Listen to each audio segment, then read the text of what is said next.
दोस्तों, आज social media से लेकर न्यूज चैनलों तक एक खबर ने काफी हलचल मचा दी है और वो है कोटक बैंक से जुड़ी हुई। बात हो रही है करोड़ों के कथित फ्रॉड की।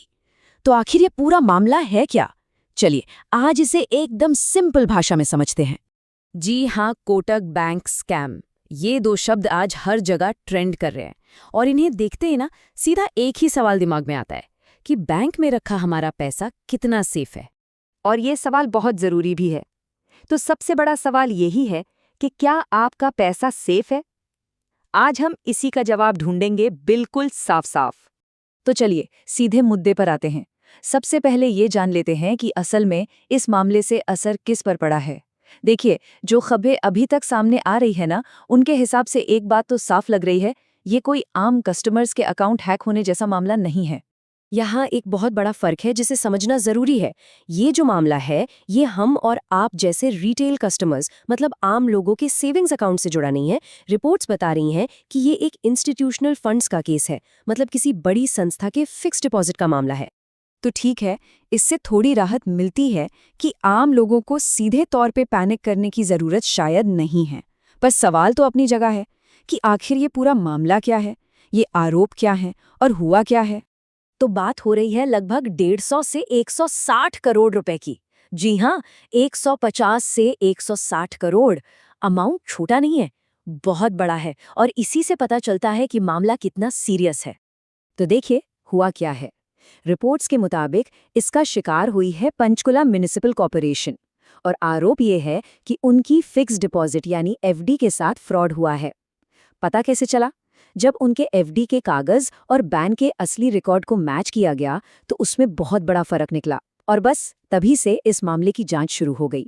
लेकिन सोचने वाली बात है ना, कि फिक्स डिपॉजिट में इतना बड़ा फ्रॉड आखिर कोई कर कैसे सकता है? चलिए इसका मैकेनिज्म समझने की कोशिश करते हैं कि इस तरह का स्कैम होता कैसे है। देखिए, अक्सर ऐसे केसेस में स्टेप 1 होता है किसी संस्था के नाम पर नकली या छेड़छाड़ किए हुए एफडी के पेपर्स तैयार करना। स्टेप 2 इस फ्रॉड को छिपाने के लिए बैंक के अंदर के रिकॉर्ड्स में हेरफेर करना। और फिर आता है स्टेप 3, पैसा कहीं और भेज दिया जाता है जबकि बाहर से देखने पर सारे कागजात एकदम ठीक लगते हैं। अब आप खुद सोचिए, ये जो पूरा प्रोसेस है, क्या ये बैंक के अंदर किसी की मदद के बिना हो सकता है? बहुत मुश्किल है। और शायद इसीलिए रिपोर्ट्स में ये बात बार बार आ रही है कि इन्वेस्टिगेशन में इंटरनल मिलीभगत का एंगल सबसे मजबूत माना जा रहा है। तो ठीक है, अब सवाल ये है कि इस मामले की जांच कहाँ तक पहुंची है? लेटेस्ट अपडेट्स क्या हैं? अभी तक जो जानकारी है उसके हिसाब से एक फॉर्मर रिलेशनशिप मैनेजर का नाम इस केस में आया है और पुलिस की जांच तेजी से चल रही है। हाँ, एक बात ध्यान रखने वाली है कि अभी सब कुछ अंडर इन्वेस्टिगेशन है। फाइनल पिक्चर तो पूरी जांच के बाद ही क्लियर होगी। तो ये तो हुई इस केस की बात। अब आते हैं सबसे जरूरी हिस्से पर, एक्शन प्लान पर। भले ही ये केस डायरेक्ट रिटेल कस्टमर से जुड़ा ना हो, लेकिन देखिए, अपने पैसे को लेकर अलर्ट रहना हमेशा अच्छा होता है। तो ये एक 5 स्टेप सेफ्टी चेक है जो हर किसी को करना चाहिए। पहला, अपना बैलेंस और मिनी स्टेटमेंट रेगुलरली चेक करते रहिए।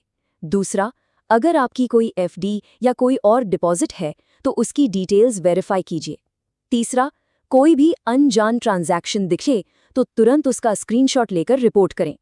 चौथा, एसएमएस और ईमेल अलर्ट्स हमेशा ऑन रखें। और पांचवां, सबसे ज़रूरी, किसी भी प्रॉब्लम के लिए सिर्फ ऑफिशियल कस्टमर केयर नंबर या अपनी ब्रांच से ही कांटेक्ट करें। और हाँ, एक अर्जेंट वार्निंग, ऐसी खबरों के टाइम पर ना स्कैमर्स बहुत एक्टिव हो जाते हैं। तो अगर केवाईसी अपडेट, रिफंड या अकाउंट वेरिफिकेशन के नाम पर कोई लिंक आए तो उस पर भूल कर भी क्लिक मत करना, बिल्कुल नहीं। तो चलिए फटाफट से इस पूरी बातचीत के की टेकअवेज देख लेते हैं, मतलब मुद्दे की बात क्या है। पॉइंट नंबर 1, कोटक बैंक का नाम एक बड़े कथित एफडी फ्रॉड केस में सामने आया है। पॉइंट नंबर 2, अभी तक की रिपोर्ट्स के मुताबिक ये आम कस्टमर्स का नहीं बल्कि एक इंस्टीट्यूशनल फंड्स का मामला है। पॉइंट नंबर 3, ऑफिशियल इन्वेस्टिगेशन अभी जारी है। और सबसे ज़रूरी पॉइंट नंबर 4, चाहे अकाउंट किसी भी बैंक में हो, हमेशा अलर्ट रहना और अपने खाते को चेक करते रहना बहुत ज़रूरी है। और आखिर में एक सवाल जो सोचने पर मजबूर करता है, क्या वाकई इतने बड़े स्केल का फ्रॉड बैंक के अंदर किसी की मिलीभगत के बिना मुमकिन है? ये एक ऐसा सवाल है जो सिर्फ इस केस पर ही नहीं बल्कि पूरे बैंकिंग सिस्टम पर हमारी नज़र डालता है।